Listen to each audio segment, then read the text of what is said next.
PRINCE2 is one of the most important qualifications you can gain as a project manager. It covers your baseline knowledge and understanding of the foundational waterfall project management technique. In today's video, we're going to break down the PRINCE2 principles, themes and processes. The principles are the why, the themes are the what, and the processes are the how do you actually implement it. Hi guys, welcome back to Project Management 101. It's Dave here, it's great to see you. Today we're doing a Christmas special. This is the bumper PRINCE2 Foundation edition. As I mentioned at the start, we're going to break down first the principles, then we'll move to the themes, and then ultimately the processes. And this is your complete foundation guide. If you're studying along with PRINCE2 or you're ready to start exploring it, this is the ultimate guide to help you nail not only the exam, but your learning and implementation in the real world. You'll definitely notice some outfit changes as I recorded the video for previous week's video. This is just the bumper ultimate foundation edition as a Christmas gift to all of you guys out in the community. Hit that subscribe button for more PRINCE2 and agile tips. Now let's dive straight in with principle number 1. So principle number 1 of the 7 principles of PRINCE2 is continued business justification. To define this simply, if the project stops being worth the cost, you should stop the work. Why this principle exists is to help stop those zombie projects, the ones that eat your budget long after the business case has been worth its value. In terms of applying this principle, we don't just check it once, we check it every single stage gate. And within PRINCE2 there's quite a few of them, and we should check and we should ask, is this project still meeting its goals, its expectations? Is it still worth spending the money to move us forward? A couple of examples of things that we might see in the market may make us question and stop this. Things like a competitor popping up with a superior product. Maybe that removes the need and the speed for us to implement our product. Or maybe there's a off-the-shelf solution which implements 80% of the value that our project will deliver, but it can do it cheaper than we can build it. They're all things that we should consider with the project board to help make the right decision, and we should consider this at every stage boundary within the PRINCE2 project lifecycle.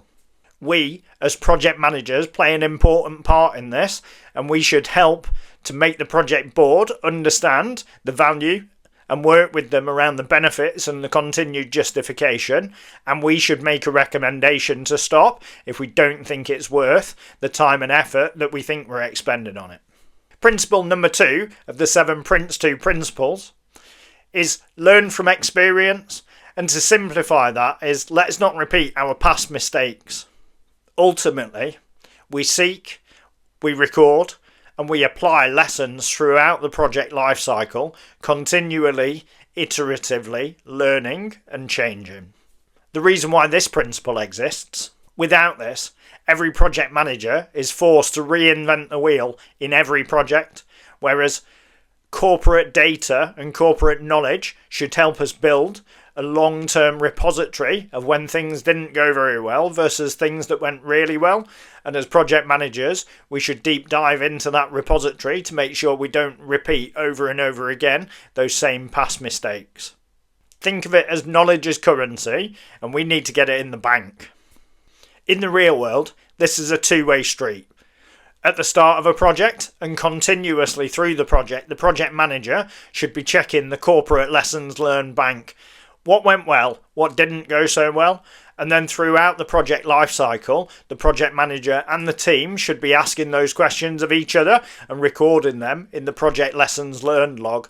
At the end, there should be a review with mitigation actions and recommendations made that they can then be stored in the corporate lessons learned log.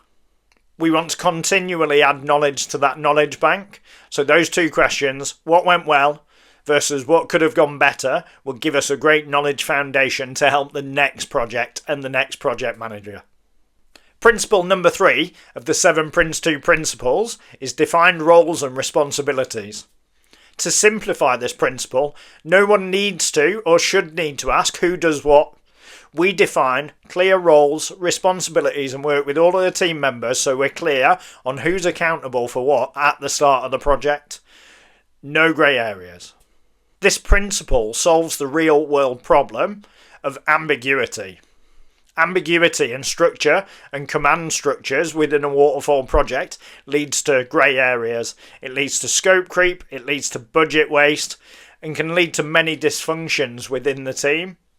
We aim to set out the following 3 roles very clearly to avoid those situations.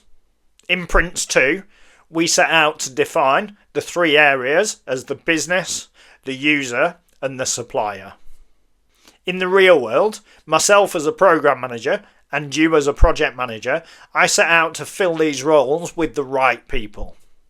This helps the project board get a balanced view of the user, the business, and the supplier side of the relationships.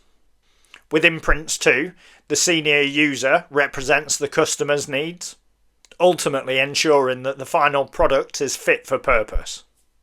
Principle number 4 of the 7 PRINCE2 principles is managed by stages.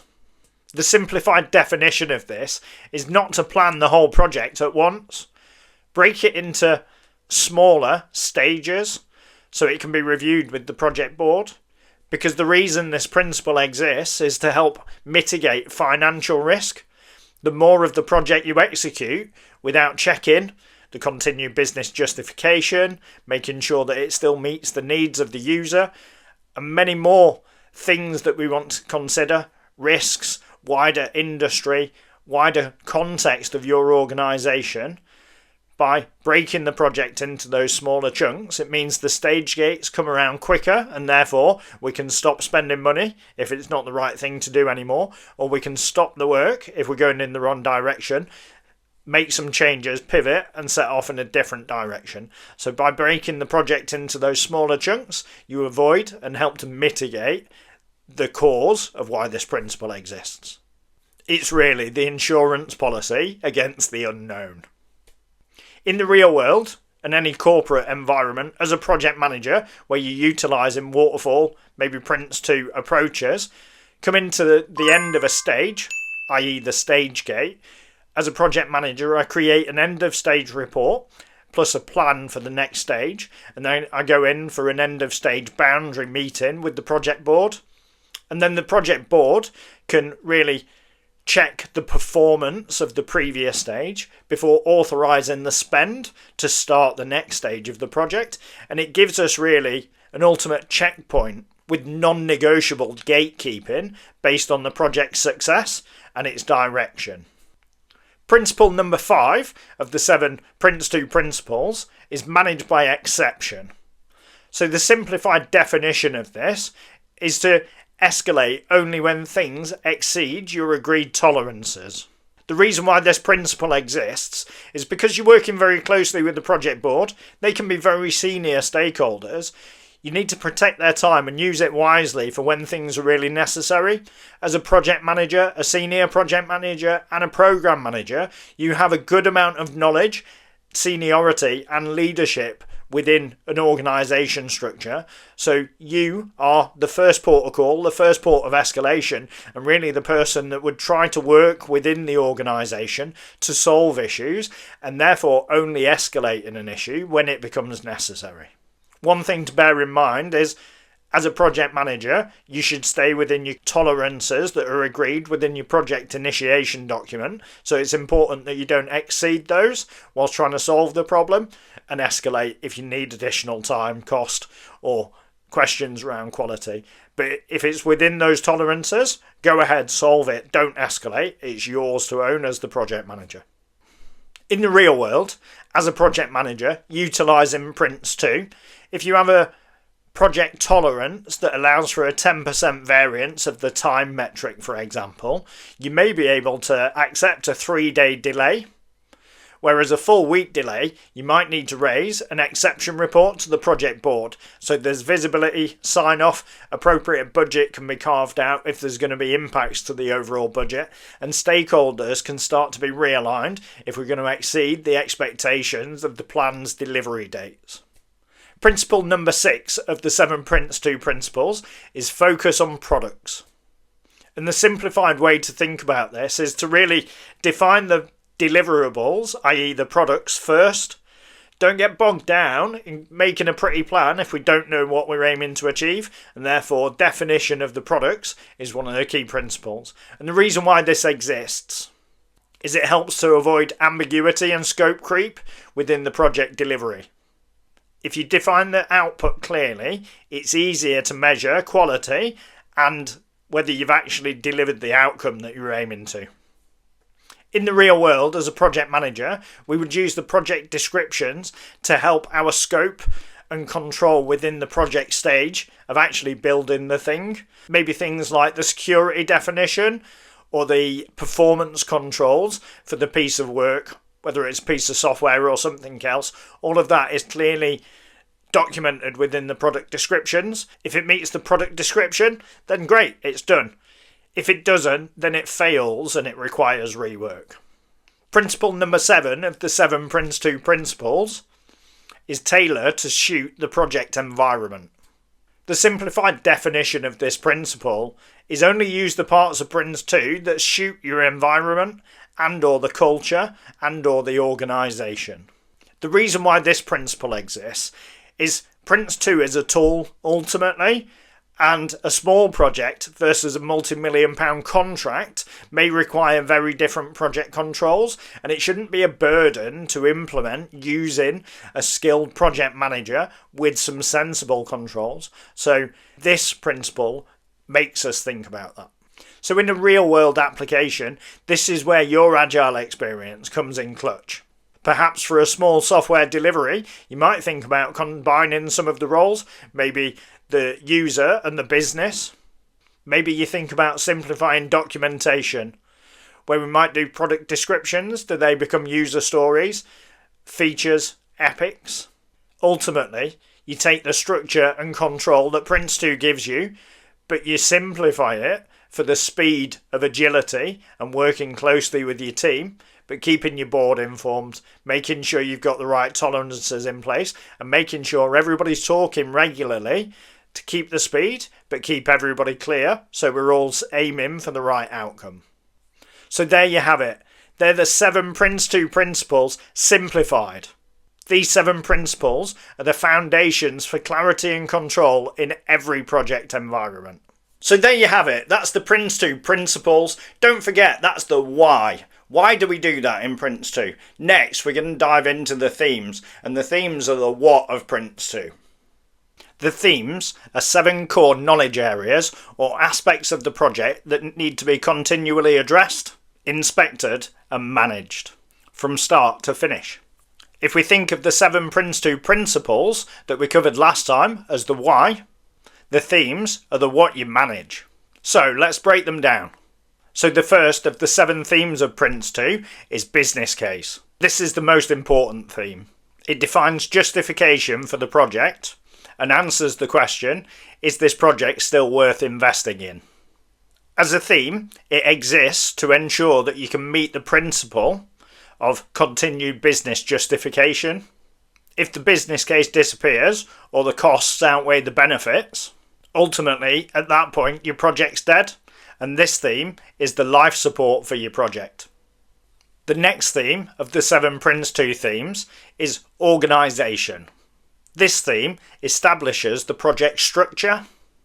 It defines the 3 key roles that we touched on in our principles video, the business, the user and the supplier. And it helps to ensure that everybody knows who's responsible for what. Linking back to the principles, this is the way that you meet your defined roles and responsibilities principle. And this is super important in PRINCE2 because great organisation guarantees clarity and accountability. The third theme of PRINCE2's 7 themes is quality. PRINCE2 is obsessed with quality. This theme helps you and your team define what the final product looks like, what are the quality standards it must meet, and ultimately how you'll check and prove it. Linking back to the principles, this theme is driven entirely by the principle focus on products. And this theme forces you to define your product before anybody goes anywhere near starting to write it. And this tries to make sure that we deliver what the customer actually wants. So number 4 of the 7 PRINCE2 themes is plans. This theme gives us the map detailing when and how the products will be delivered. PRINCE2 defines a hierarchy of plans: project plans, stage plans, and team level plans. This helps to keep planning focused on short-term goals. Linking back to the principles of last week, this theme underpins the principle of manage by stages, ensuring you only plan in detail for the immediate future. Number 5 of the 7 PRINCE2 themes is risk. This theme requires you to proactively identify, assess, and control project uncertainty.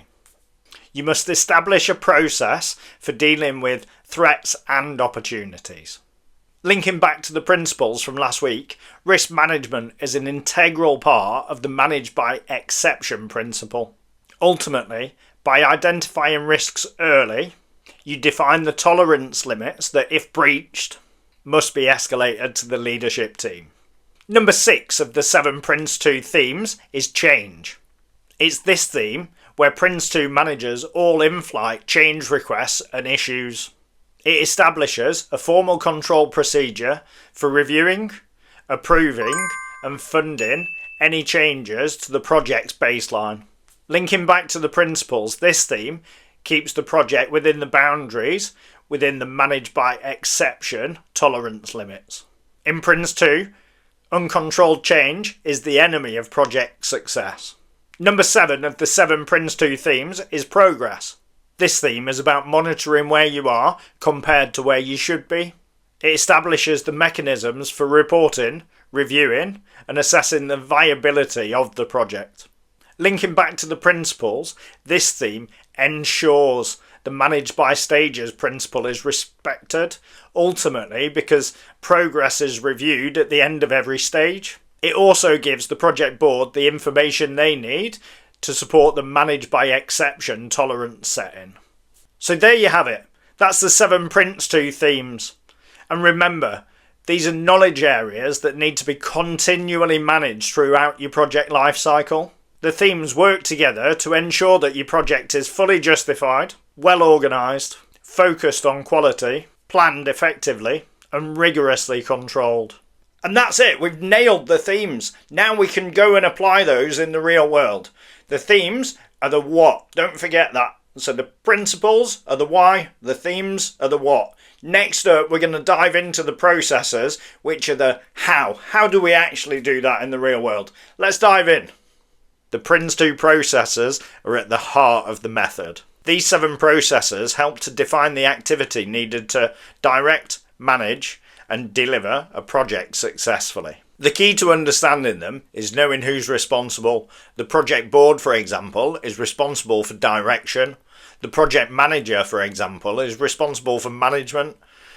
And the team, they're responsible for delivery. So with that knowledge, let's walk through the project timeline with the 7 PRINCE2 processes. The first of the 7 PRINCE2 processes is starting up a project. This is also defined as SU within PRINCE2. Put simply, this is the pre-work of the project. Before anybody commits any serious time or money, the project manager must help to answer the following questions. Question 1, is the project worthwhile? And then question 2, is it actually feasible? And the key activity for the project manager here is to create the project brief and support activity to create the initial business case outline. The goal of this process is to get the project board to authorise the next stage, which is initiation. The second process of the 7 PRINCE2 processes is directing a project. This process is continuous and sits entirely with the project board. It's the highest level oversight, and the project board has 4 key actions. The first is authorising the initiation phase. The second is authorising the project itself. The third is authorising each stage boundary. And the fourth is giving the project its ultimate closure sign-off. This is the practical application of manage by exception. The project board only intervenes at the key decision points that we just outlined, or at the point that the project manager escalates an exception.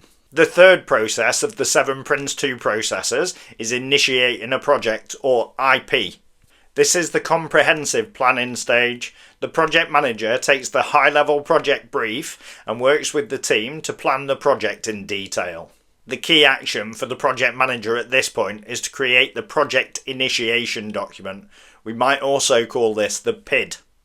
The PID establishes the project scope, any risks, quality controls, and the management approach, and that covers a number of different areas.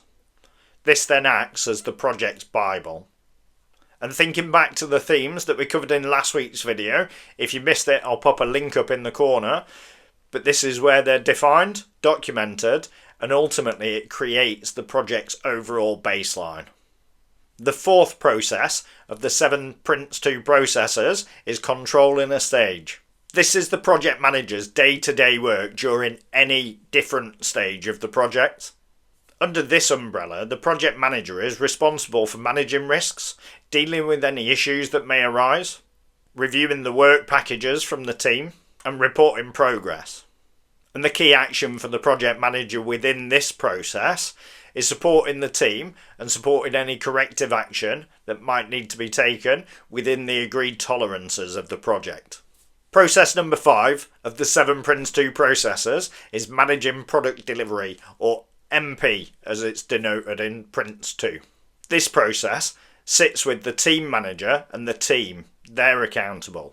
Their job is simple: take the work package from the project manager and deliver the products that are defined within it. The key action of this process is to create, test, and assure the quality of the products using the standards that were defined within the quality theme.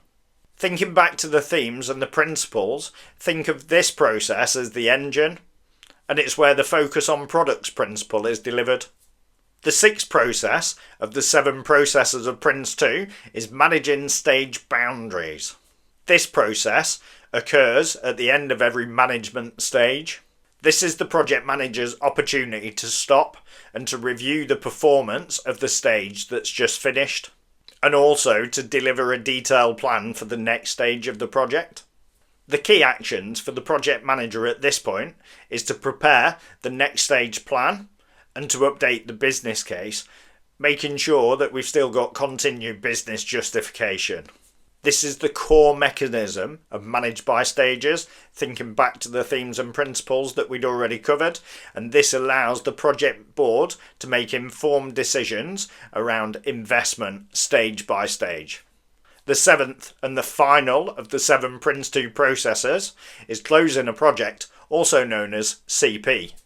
This process ensures that the project is closed down in an orderly manner, and it's on the project manager to confirm that the products have been accepted and the objectives of the project have been met. The key action for the project managers here is to hand over the completed products, to evaluate the project's performance against its original baseline, and work to identify and share any lessons learned within the project lifecycle so they can be avoided or leveraged in future projects, tying back to learn from experience.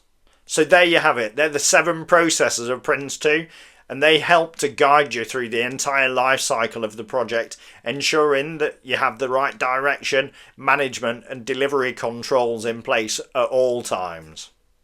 So there you have it. Now we're at the end of the video. We now understand the PRINCE2 principles, the themes and the processes, and we can use that in the real world to either re-educate ourselves or nail that next project, nail the exam for PRINCE2 Foundation.